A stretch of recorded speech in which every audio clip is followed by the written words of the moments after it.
What's up, guys? Dax McClellan here, and this is the Ask Dax show this week. So we're going to get into these questions. Basically, what this show is about is you guys ask me questions, I answer them, okay? If you got a question, make sure to check out my email address below, Ask Dax Questions. Keep it short and simple, 3 to 4 sentences, be specific, and if I like it, I'll answer it in a video. Okay, so let's get into the questions this week. So the first one is from an artist. He says, I have a problem talking customers out of a design they bring in. How does the artist take control to avoid a bad looking tattoo? Okay, I answered this last week, but basically you have to realize, I'm just gonna be real simple in this one. If you want more of a specific answer, check out last week's Ask Dax episode. It's the last question that we answer. But remember, tattoos are about the customer. It's about what they want, okay? If you want it only your way, jump on a canvas because it's up to your customers, you know? And then you can you can kind of compromise too, but you gotta learn how to paint the picture of what you can do, okay?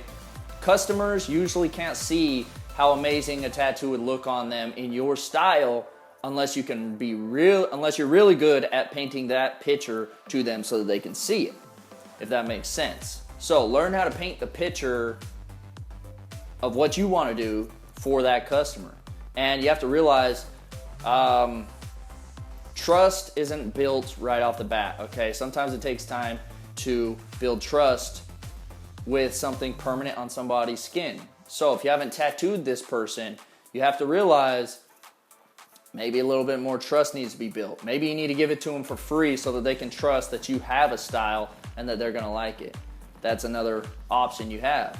And also ask them questions of why they want that tattoo in that style, okay? Sometimes it's as simple as, you know, understanding them, understand where they're coming from, and if it's not your style, for example, if you only do portraits and they want something simple and you can't do it, it's not a bad thing to refer them to somebody else. If you have the clientele, if you're, you know, if that's what you want to do. You don't have to take on every tattoo that comes your way if you can't be passionate. That's one thing, that's my golden rule, is if I can't enjoy the tattoo, if it's not a challenge to me and it's not a style that I enjoy, I won't do it. But I'm not like every artist, okay? So you can take that how you want. I'm a specialty artist. I only do a specialty. So that's the people that I deal with. And another thing is, if you don't have great sales skills, develop them. A great place to start is reading the book, How to Win Friends and Influence People by Dale Carnegie. That's a great book for influencing everybody. That's a great book for learning how to, I guess, paint the picture to anybody in your life, not just in tattooing. But get that book. If you've never read it, it can benefit anybody watching this video. It benefited me tremendously, and now it's something that I make any new hire read before they can even tattoo at my shop because it's so crucial, so crucial. Most tattoo artists don't know how to paint their own pictures, and that's a big problem, okay? Learn how to paint the picture. Okay, next question. When purchasing a new machine, what are some specifics to look for based on the type of results you want in your tattoos? Well, first off, it depends on what you're looking for, okay? You know, if you want to do just traditional tattoos, I would recommend you to a completely different machine than somebody who wants to do portraits. But I guess in general, I would look at, number one, consistency. You know, is this a quality machine? Can it last? That's number one. Number two would be, I guess, is it a reputable brand? Who's using this? Have I seen great work being done with this machine? Because if I have, that means great work can be done with that machine, okay? As long as I learn and go through that learning curve. There's a learning curve with every machine. You can't expect to just jump on a machine and magically be amazing. There's a learning curve with anything. Don't skip the learning curve, you can't. Okay? Be willing to fail in order to succeed. And another thing would be check out the price. I don't do cheap machines. Cheap supplies will always give out cheap tattoos. Go for the expensive stuff because there's a reason why it's high priced, because it's damn fucking good, you know? If you want quality tattoos, invest in quality supplies. That's a no-brainer. And then what I use right now is I only use rotaries, okay? And if you've never used a rotary, I would recommend Cheyenne Hawk just because it's a simple one, it's quality, the needles are great, but it's expensive. If you want to be a cheapo, it's not for you. But maybe doing great tattoos isn't either, all right? You gotta invest into quality supplies if you want to do quality tattoos. Every time I've realized that something was a little high priced, when I got it, I went over the learning curve and I did a great tattoo, it became worth it. So that's my feedback on that. Next question, how do I see light and shadow in my head? You don't.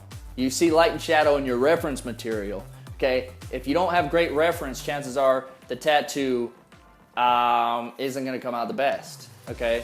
The more you have great reference material, the better the tattoo can come out because you have something to look at rather than just trying to think something in your head. Because you have to realize is, even if you think inside your head, you still have a mental image in your head. It's just blurry and crappy, okay? Would you rather have a blurry and crappy image in your head or a nice, clean, crisp, high definition one right next to you? That's gonna help you out. I know which one I would prefer, you know. You have to educate yourself on shadows and highlights. That's big. In one of my webinars, actually, we give out a free shadow and highlight cheat sheet. Also, in my realistic portrait system training course, we give out a free shadow and highlight cheat sheet. That helps tremendously. Check out the links below. We might be enrolling right now, might not, but if you want to learn how to do portraits, you want to improve this whole situation, definitely look into it. It might be for you.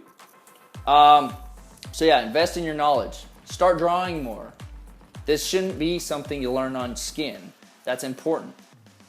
You should be able to understand shadows and highlights on paper. If you can't understand it on paper and do great contrasted pieces on paper, you're not going to be able to do them on skin. Start on paper. Okay, so that's the end of this Ask Dax episode. Stay tuned for next week. We got some great questions for next week as well. Also, if you have more questions, you want them answered, send an email, short description, 3 to 4 sentences. Also be specific. If I like it, I'll answer it in a video. The email is below in the description. Also, check out my new book, The Savage Way. We've been getting great feedback on that, 10 out of 10 from all of our customers so far. And right now we're giving it at a decent price. It's definitely a great investment if you want to learn how to turn up and learn how to tattoo realistic stuff and just understand it more, and also just learn how to improve your black and gray tattooing. So once again, Dax McClellan, if you like this video, share it with a friend. Also subscribe to my YouTube channel and like the video. We'll talk later. Peace.